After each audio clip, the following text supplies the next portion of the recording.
you so much for tuning in. I am your host, Alicia Renee, and this is the Saved for Real podcast where we talk about all things life and all things Christ. Okay, where faith meets raw and real. And let's get straight into this episode. This is part two from the Get to Know Me episode. I did leave an option for you all to send emails and ask me questions and things that you wanted to know about me. And y'all, by the questions that y'all asked, y'all really want to get to know me. Like y'all asked some deep questions. So let's get straight into it, shall we? So the first question that I got was, do I have any siblings? And if so, how many do I have? And do we all have the same dad? Like, okay. And the questions were anonymous. So I don't know who asked this specific question, but since that's something y'all want to know, I do have four siblings. I have an older brother, an older sister, and then it's me, and then I have two younger brothers. Yes, I am dead smack in the middle. And if y'all know. Us middle children, look, that's a whole story within itself. But yes, I do have four siblings. It is five of us total. No, we all don't have the same dad. My oldest brother has a different dad than me and my sister have the same dad, and my two younger brothers have the same dad as well, which is technically my stepdad, but he is my dad. That's the only dad I've ever known, and that's the dad who raised me. He married my mom when I was just two, so that's my daddy. So y'all know I got a story time for everything, okay? And I got to tell y'all, like I said, he married my mom when I was two. So that's the only father I've ever known. Never heard the word stepdaughter, stepdad, step nothing. That was my daddy. When I was about 13 or 14, I had a really good friend that would always come over to the house, right? My dad would always pick us up from basketball practice and stuff like that. So she was just always around. And she asked me, is that your real dad? And I thought that question was so strange because why would you ask me that? And she said, oh, because I mean, he's super high yellow and you're dark skinned. And I was just like, oh, I'm just dark skinned because my mother is dark skinned. I look like my mom. And if you know my dad, then you know. If y'all viewing on YouTube, y'all see the picture. Um, and I'm like, no, I just look like my mom. So then she said, oh, okay. And that was that. But that did plant a seed of curiosity, right? So I wanted so very badly to ask my mom. But if y'all know, back in the day, we didn't really ask too many questions. Like we didn't really ask adults questions like that. Like we was like, you were seen, but you were rarely ever heard, right? And furthermore, just in my family dynamic, we didn't really have like that emotional, like safe space to where I would even feel comfortable asking my mom a question like that. So I did ask my sister, like, is that our real dad? And my sister so nonchalant said, no, as if, you know, I should know this already. So I'm like, okay, now the wheels in my little head is turning. And mind you, I am 14 years old. Okay, so 13 or 14. So I'm already kind of struggling with a lot, mentally, emotionally, physically. My body is changing. Um, it's just a awkward, age to be within itself, right? So I finally worked up the courage to ask my mom, Mom, is daddy my real dad? And she, same with the same nonchalant attitude, no, as if I was supposed to know this information. Nobody had ever told me, so how would I ever know? Right. So then I asked, like, okay, so, who is my real dad? And she told me his name and she said, oh, but he was shot and killed in Atlanta, Georgia, some years ago. So here I am, a 13 or 14-year-old girl, early teens, already struggling with my identity, already going through mental and emotional changes. And now I just find out that the man who raised me is not my father. And everybody knew but me. So I, come to grips like, okay, this isn't my biological father. And I will never get the chance to meet my biological father. So just imagine the tornado of emotions that was taking place in my mind and in my body. And then also, you know, back in that time, I say that like I'm so old, but back in the day, like we didn't really have outlets, especially as children. You didn't really have feelings. You really didn't have emotions. So I am dealing with this world of emotions just within. I didn't know, how to cope with it. I didn't know what to say. I didn't know what to do. They were just bottled up inside. So just imagine the effect that that has on, a preteen. So when I was about 20 years old, I received a Facebook message, a very, very long Facebook message from the man with the same name that my mom said my biological father name was. So I am completely perplexed at this point because I'm like, I thought you were dead. What's going on? And I still have the message to this day. He was just telling me who he was and, that he was my biological father. So I went to my mother at that point and I said, I have a message from this man who is saying he is my father. I show her the message and she's like, indeed, that is him. Um, so now I'm just like all over the place. At first, I finally came to grips like, okay, I would never be able to meet my biological father. Now, here, some years later, I'm a young adult and now I'm getting information that my father is alive. And to find out that he's only 4 hours away. He had been living only 4 hours away from where I currently was living. So now my mind is just all over the place. Now I'm side eyeing my mama. Like, you know what I'm saying? Did you cat like that or what? Come to find out, she genuinely did receive information that he did die in that shootout. She never heard from him again. Never heard from him after that. Somebody did tell her that he was dead, and that was that.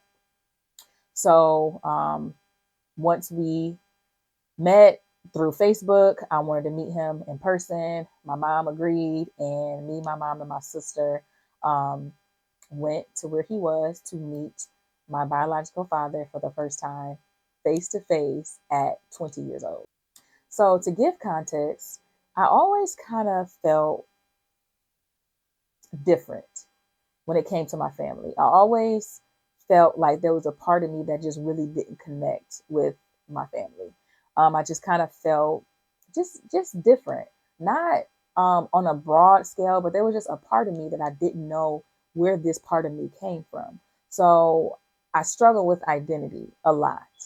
And the moment I met my biological father face to face, it's like I found myself. I saw so much of me in him, and I saw so much of him in me. The way he articulated himself, the way his mind worked, some of the ways that he pronounced certain words, his facial expressions. Like for the first time in my life, I felt like a sense of belonging. I felt like, wow, like this is really like this is me. This is a part of me. So I kind of felt like I belonged, and ever since then, we had a wonderful relationship. We just continued to get to know each other.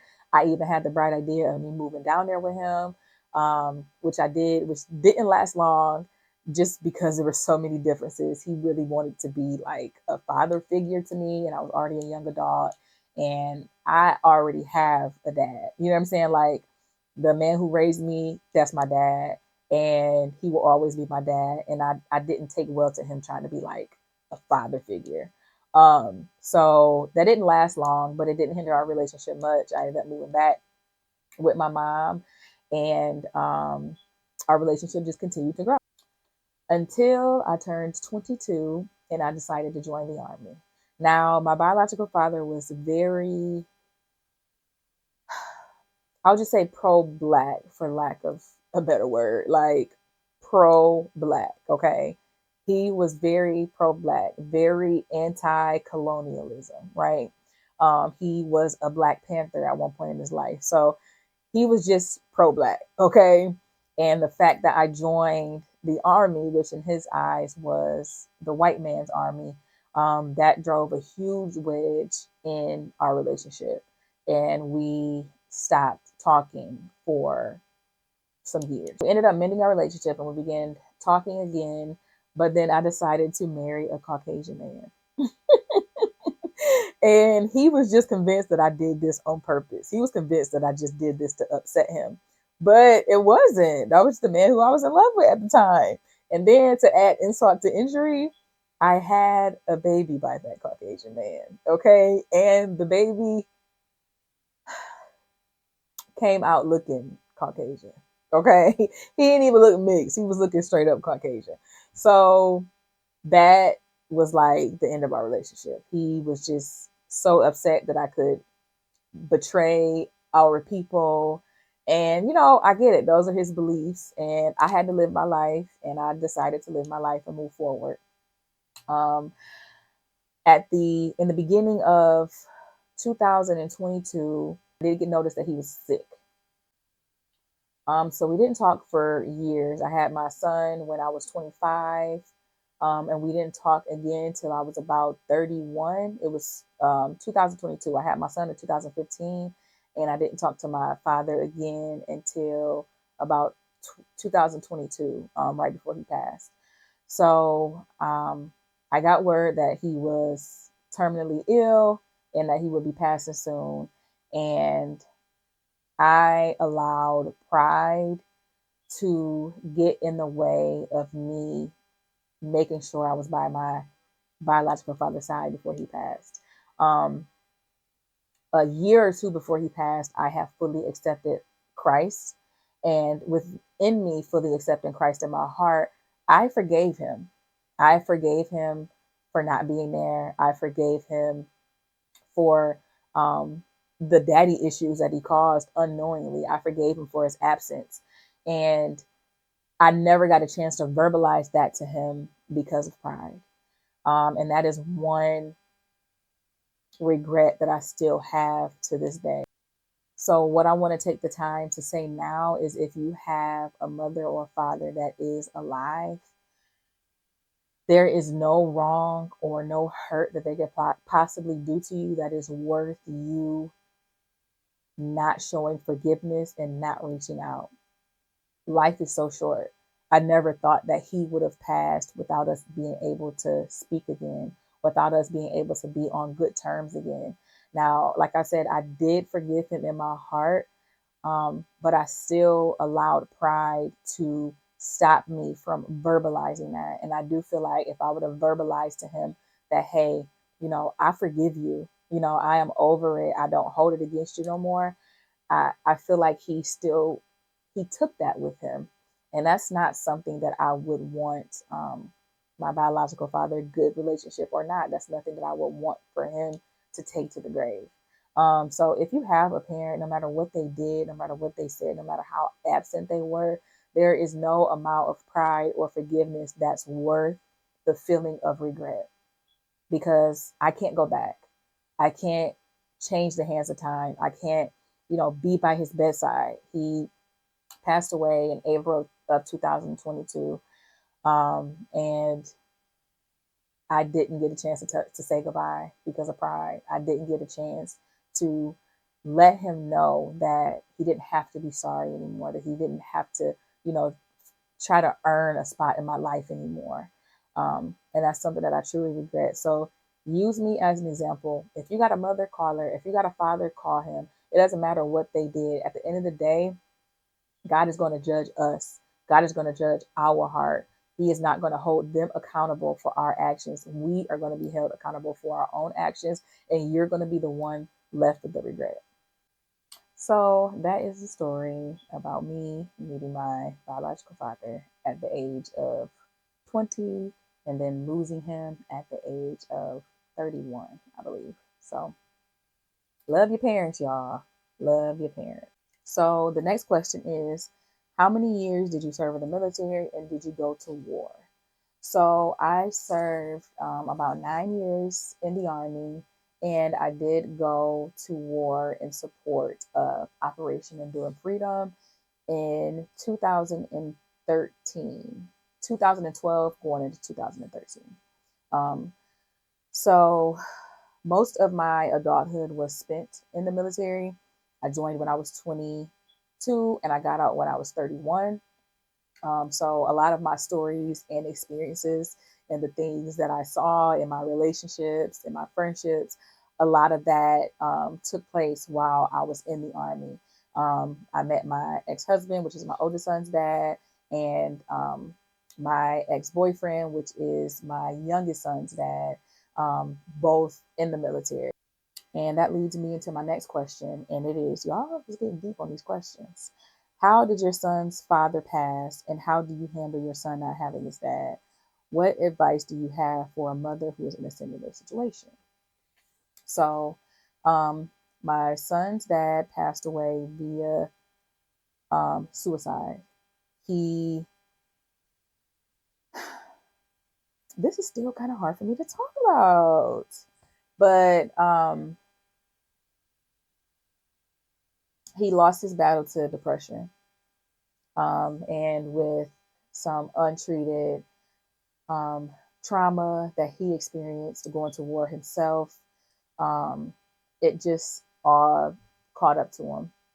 And he obviously got to the point to where he felt like he couldn't take it anymore. Um, he and I were together for a short amount of time, about 8 or 9 months. And um, about 2 weeks after he passed, that's when I found out I was pregnant. It was completely unplanned. In fact, I took a plan B, and I just knew that I was not going to be pregnant. But obviously, God works in mysterious ways. And now that my son is here, I can't imagine life without him. So I mentioned that in my first Get to Know Me episode that I was plagued by the spirit of suicide. And this is another instance where suicide was trying to come back into my life and tried to overtake me. So after the situation with my son's dad, the day he commits suicide, hours before I found out that he was married, um, and I did not know. We were living together, and I had no reason to believe that he was married. I didn't know that he had 2 children. I didn't know he was in a co-parenting situation. That's how it was explained to me, that it was a co-parenting situation, and I never had any reason to think otherwise because of the amount of time that we were spending together and the fact that he had lived with me. Um, so when I found that out, I of course reacted, very angrily. And our last encounter was an argument.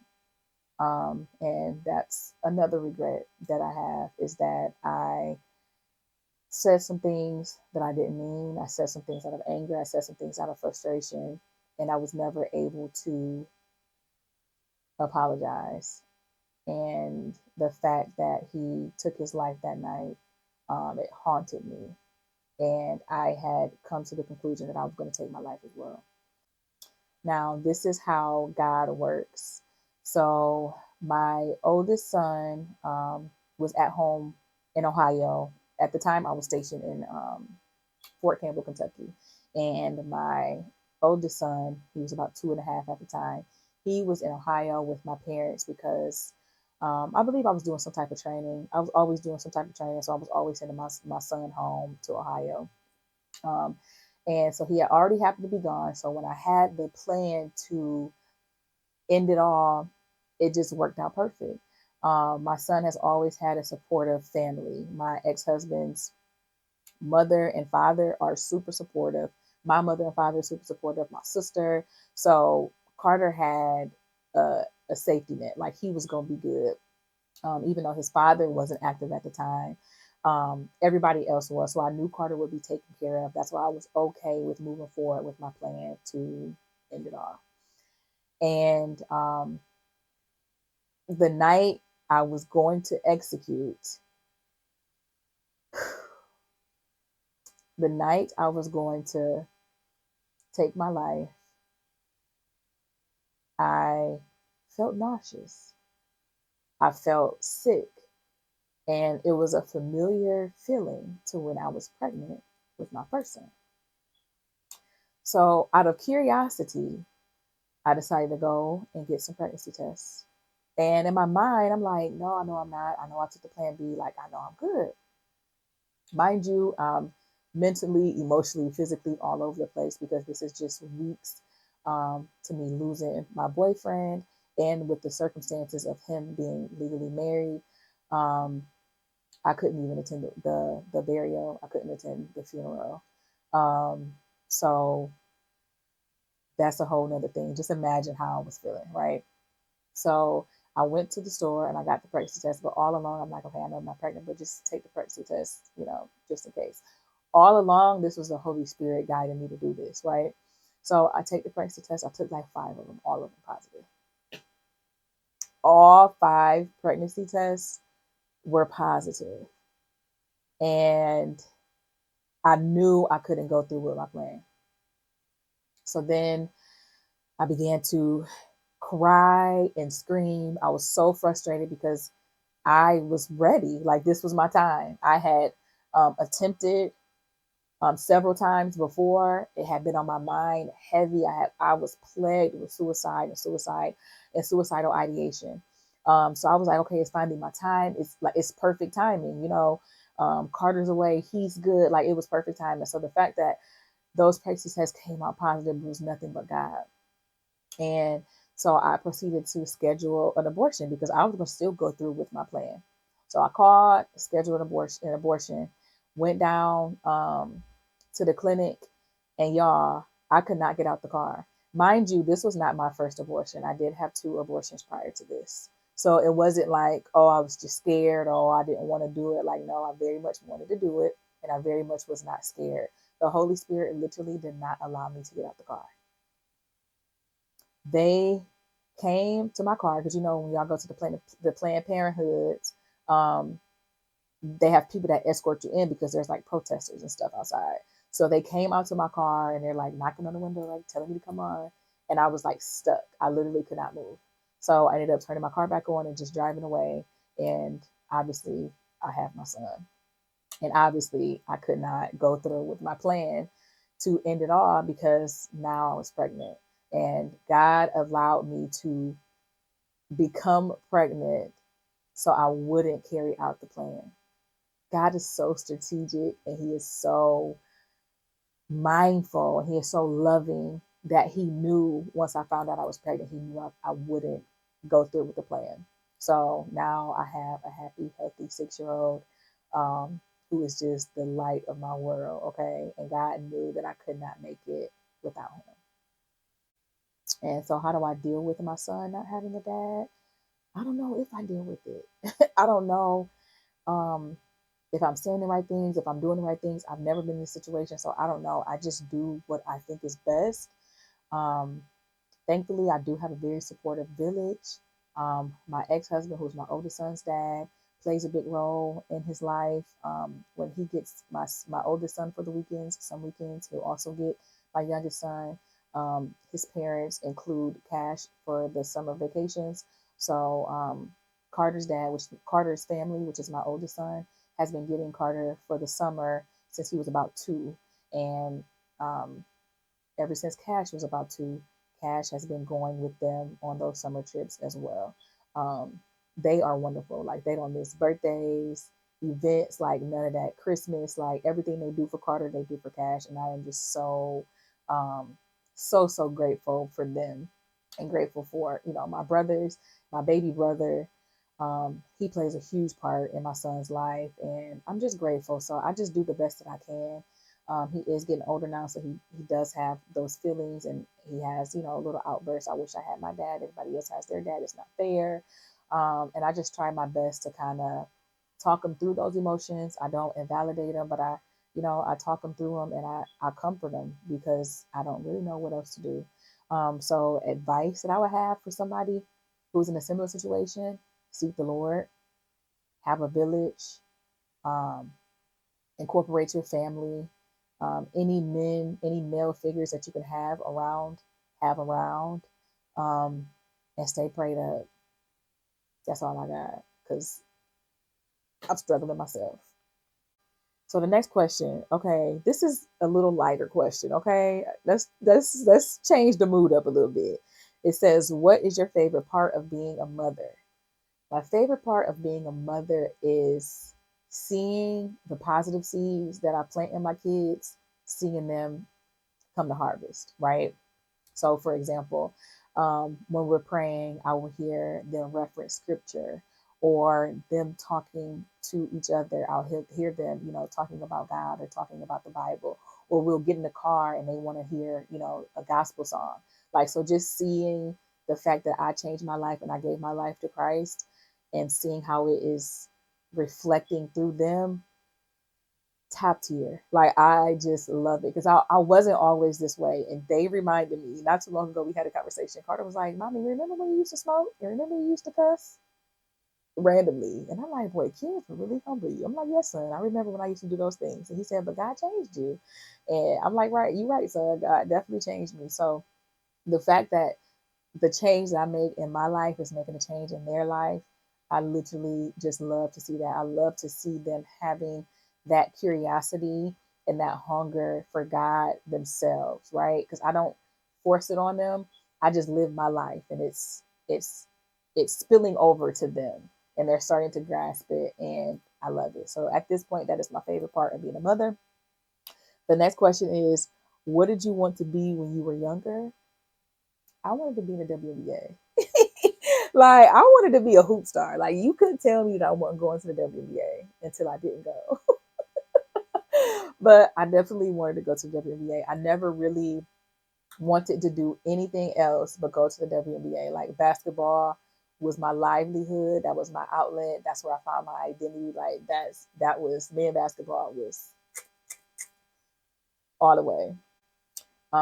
So me joining the military was literally by default. It was never a dream. It was never something I wanted to do. It was literally like I was at rock bottom. I seen an army commercial, and I was looking at my life, and it was crap. So I was like, you know what, I need to change, and I joined the army. So I didn't grow up wanting to be in the army. I grew up wanting to be in the WNBA, and when that didn't work, I didn't know what to do. So I was out here just living life until I joined the military. And then shortly after, a few years into the military, I did want to become a paramedic. And story time, y'all know I got a story time for everything. So I ended up enrolling in school to become a paramedic. Now, in order to be a paramedic, you had to be an EMT first, an emergency medical technician. So I had to go to school to become an emergency medical technician first, and then I would have to work as an EMT for, like 18 months, I think, and then I would have to go back to school to be a paramedic, and then I could become a paramedic. So I joined the school. I'm in the EMT class. I passed it. It's like a 16-week course. I passed the course. I go take the state test. I pass the state test, and then I have to do a 12-hour ride along. No, we had to do 24-hour ride along, right? So it was where we had to do two 12-hour shifts of us actually riding along with the actual paramedics and EMTs. So it was like a live shift. And y'all, when I tell y'all, I saw more traumatic things in that one 12-hour shift. I didn't even make it to the second 12-hour shift, y'all. After that first 12-hour shift, I went home. Like, I saw more traumatic things than I did all 9 years in the military on that one 12-hour shift of being an EMT.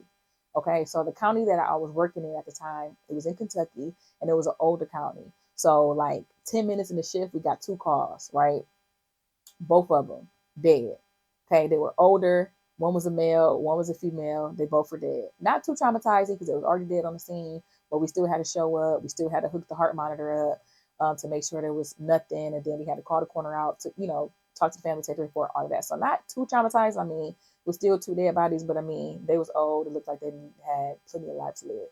So boom, we go back to the station. This is the call that did it. It was a call from a 6-year-old boy. Now, mind you, we don't hear the calls. We just get like the little, the rundown from the 911 operator. So a 6-year-old boy had called, and his mother was unresponsive. So we get to the scene to find out that the mom was extremely obese, and she had rolled over and she was stuck in between the dresser and the bed. So the bed was against the wall on this side, right? And then there was a little space, and then there was the dresser, and the dresser was against the wall on that side. So it was a little space in between the bed and the dresser. And she had rolled over, and she was wedged in between that little space. And we arrived on the scene. It was me, it was another EMT trainee, it was two paramedics, and it was two firefighters. We needed more people to help move her from that space because she was so large and the space was so small.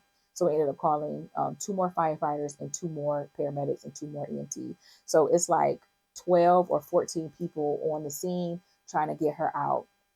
Once we finally got her out and on a stretcher and in the truck, um, her husband pulled up. So mind you, it was a 6-year-old boy that made the call. So brave. I have a 6-year-old son, and I couldn't imagine him going through something like that. The boy was so brave.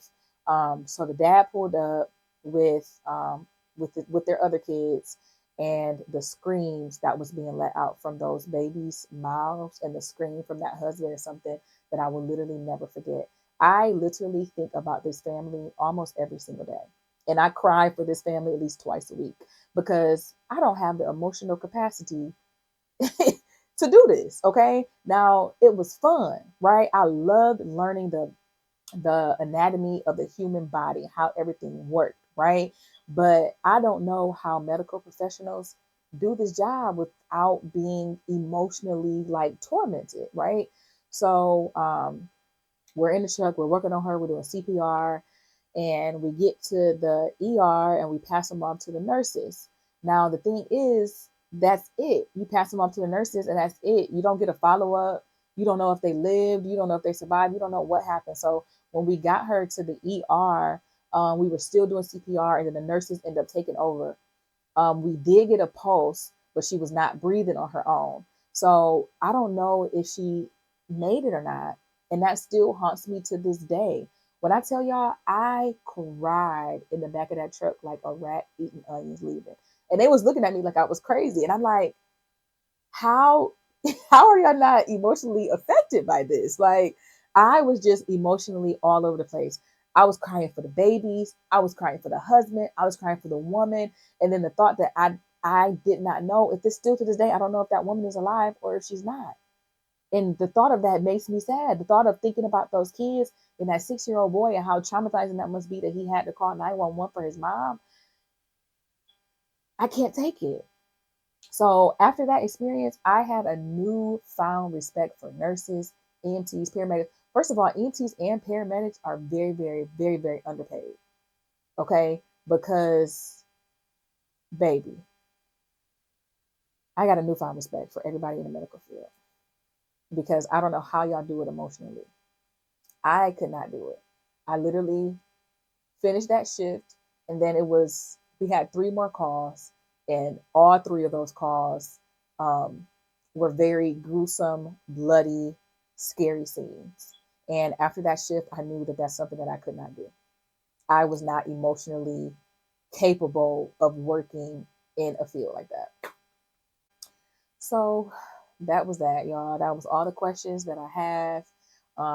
If y'all do have more questions, y'all can send them, and maybe I will answer them at some point throughout the podcast. But that is it. That's all I got for this episode. I thank y'all for tuning in for another episode of the Save for Real podcast. And remember, take Jesus with you wherever you go. And if you can't take Jesus, don't go. I'll see y'all next week. Bye.